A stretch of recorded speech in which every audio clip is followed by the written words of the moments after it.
lockdown COVID-19 বানপানীৰ পিছতে এটা নতুন খবৰে সোশ্যাল মিডিয়াত লগাইছে তুলপাৰ কোনোবাই যদি খবৰটো প্ৰচাৰ কৰিছে কোনোবাই আকৌ দিছে ট্ৰল আসলতে খবৰটোনো কি বুলি আপোনালোকে হয়তো এবাৰ হলেও ভাবিছে এৰা খবৰ আহিল কালি নেশনেল হাইৱে এণ্ড ইনফ্ৰাষ্ট্ৰাকচাৰ লিমিটেডৰ পৰা ব্ৰহ্মপুত্ৰৰ তলেৰে নিৰ্মাণ হ'ব সুৰংগ গহপুৰ আৰু নুমলীগড় সংযোগ কৰিব এই সুৰংগই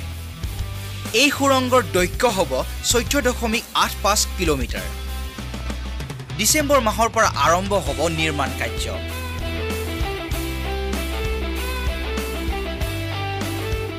কথাটো শুনিয়েই লাগিল তোলপাৰ এৰা নালাগিবই বা কিয় টুইন টাৱাৰত সেলফি এখন লম বুলি ভাবি থকা কিমানজনৰ আঘাত পৰিল চেঁচাপানী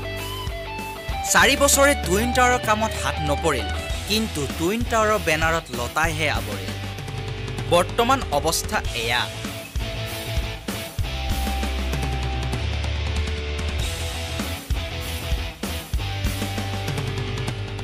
মাজুলীবাসীয়ে ঘৰৰে লৰা বুলি দাদাক জিকাই পঠালে ভাবিছিল মাজুলী যোৰহাট সংযোগী দলংখন এইবাৰ হ'বই কিন্তু ইয়াৰো শেষত পৰিল চেঁচাপানী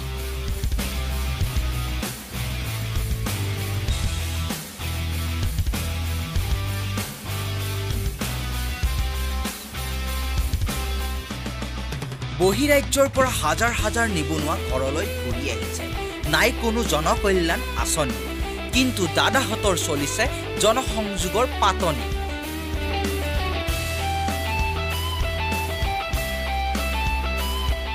নিৰ্বাচন আগত তাকে দেখি ৰাইজে হয়তো এইবাৰ বুজিছে কিছুমানেতো ডাইৰেক্ট টুপ বুলিয়েই ক'লে কোনোবাই আকৌ ক'লে আমাক এই সুৰংগ নালাগে দিয়ে যদি আমাক সাংবিধানিক ৰক্ষা কবচ দিয়ক অসম বিদেশী মুক্ত কৰক বানপানীক ৰাষ্ট্ৰীয়কৰণ কৰক আৰু অসমৰ নিবনুৱা সমস্যা সমাধান কৰক এগৰাকীটো কৈয়ে পেলালে মাথাউৰিকেইটা ঠিক কৰিব নোৱাৰে আৰু পানীৰ তলত সুৰংগ বনায় ৰাইজৰ খং উঠিছে নুঠিব বা কিয় উঠাৰো কথা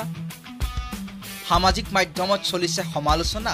বিদেশী তালিটোপোলা ল'ব বুলি কৈ কা আনিলে স্মাৰ্ট চিটি নহল নাই কিন্তু গুৱাহাটীৰ জনসাধাৰণে এতিয়া কৃত্ৰিম বানত ভুগি আছে এক্সপ্ৰেছ হাইৱেটো দূৰৰে কথা নামনিৰ পৰা উজনিলৈ গ'লে আমাৰ ৰাইজে দুদিন গা বিষত উঠিবকেই নোৱাৰে উদ্যোগ মন্ত্ৰীয়ে নতুন উদ্যোগ নীতি আনি কয় বোলে অসমৰ মানুহে মাটি বিক্ৰী কৰক ভাড়া ঘৰ বনাওক আনফালে জাগিৰোডৰ কাগজ কল আৰু অসমৰ চেনিকলটোত লাগি আছে তলা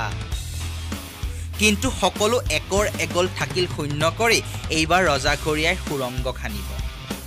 গছত গৰু উঠা কথা ক'লে ৰাইজেতো ট্ৰল কৰিবই ব্যুৰ ৰিপৰ্ট টাইমছ অসম